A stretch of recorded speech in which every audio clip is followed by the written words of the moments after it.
Okay, so another way that we can use a scale factor is if we're given a photograph that is 4 inches high and 6 inches wide. Um, as always, draw a picture here. So it says it's 4 inches high and 6 inches wide. We want to enlarge the picture by a scale factor of 1.25.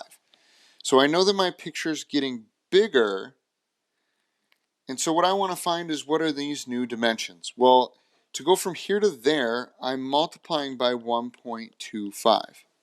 So 6 times 1.25 must be this area here because the scale factor works with the sides just like that. And then this one must be 4 times 1.25. So 6 times 1.25 is 7.5. And this would be 4 times 1.25, which is 5. So it'd be 7.5 by 5 inches.